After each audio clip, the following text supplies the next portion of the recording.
सबके विचार आगे। माननीय मंत्री माननीय अध्यक्ष जी, महात्मा गांधी हमारे दिलों में बसते हैं और माननीय अध्यक्ष जी, महात्मा गांधी जी का, पंडित दीनदयाल जी का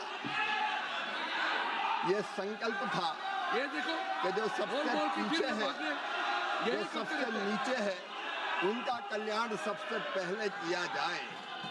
और हम केवल महात्मा गांधी जी को मानते नहीं हैं, हम महात्मा गांधी जी की भी मानते हैं और उन्हीं के विचारों पर आधारित, पंडित दीनदयाल उपाध्याय जी के विचारों पर आधारित गरीब कल्याण की कई योजनाएं ये सरकार मोदी जी के नेतृत्व में चला रही है।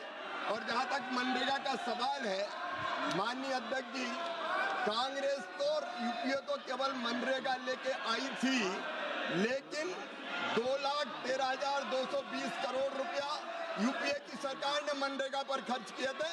हमने 8,53,810 करोड़ रुपया गरीबों के कल्याण के लिए खर्च किए और इस योजना को और मजबूत करने की कोशिश की। और आज भी माननीय अध्यक्ष महोदय, तकलीफ क्या है? 100 दिन की गारंटी के बजाय हम 125 दिन की गारंटी दे रहे हैं। काम 125 दिन की गारंटी देने का काम कर रहे हैं।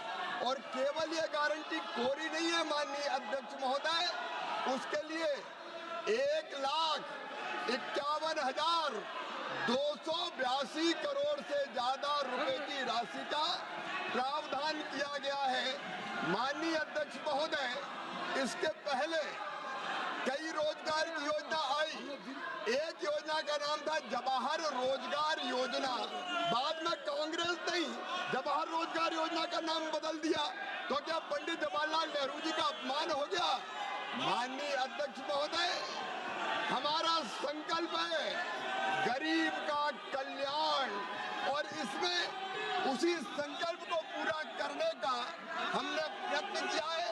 न केवल गरीब का कल्याण, बल्कि उसके साथ गांव का संपूर्ण विकास, जो महात्मा गांधी कहते थे, एक स्वयंपूर्ण गांव, एक स्वावलंबी गांव, एक विकसित गांव का निर्माण, इसका प्रावधान इसमें किया गया है।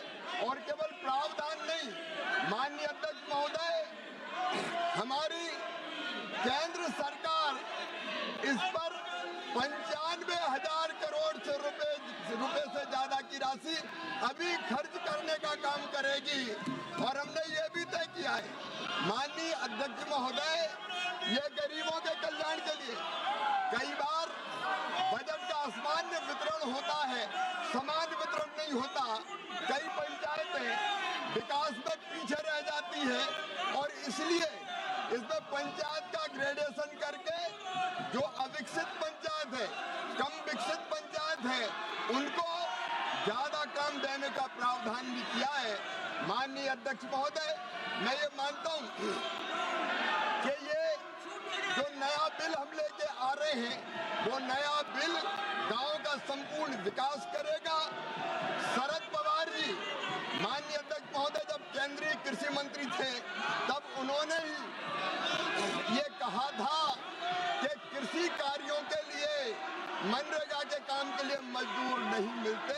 हमने तो शरद पवार जी की उस चिंता का भी समाधान करने का प्रयास किया है।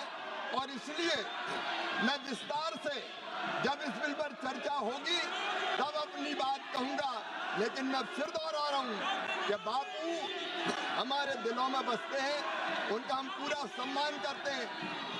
और बापू ही कहते थे राम राज, राम हमारे रोम रोम में रमे हैं, राम हमारी हर सांस में बसे हैं, बिना राम के ये देश नहीं जाना जाता। पता नहीं क्यों जी राम जी नाम आ गया तो ये भड़क गए।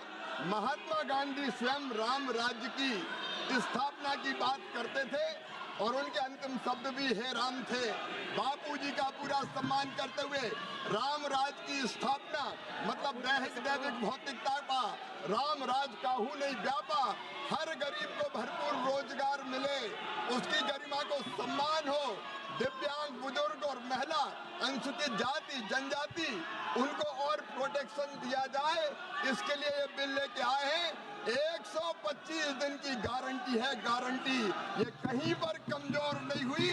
उस गारंटी को हम पूरा करेंगे, गांव का संपूर्ण विकास भी करेंगे और कृषि और मजदूरी दोनों में संतुलन स्थापित करने का काम करेंगे। इसलिए माननीय अध्यक्ष महोदय, ये पूरा बिल महात्मा गांधी जी की भावनाओं के अनुरूप है, राम राज की स्थापना के लिए है। बहुत बहुत धन्यवाद। राष्ट्रीय एक ही विधेयक को पुनर्स्थापित करने की अनुमति प्रदान की जाए। जो सदस्य इसके पक्ष में हाँ कहें, जो सदस्य विरोध में ना कहें। मेरे विचार में निर्णय हाँ वालों के पक्ष में हुआ, हाँ वालों के पक्ष में हुआ। अनुमति प्रदान की जाती है। माननीय मंत्री जी विधेयक को पुनर्स्थापित करें। माननीय अध्यक्ष महोदय, मैं विधेयक को पुनर्स्थापित करता हूँ। सभा की कार्रवाई आज दिनांक 2 बजे तक के लिए स्थगित की जाती है।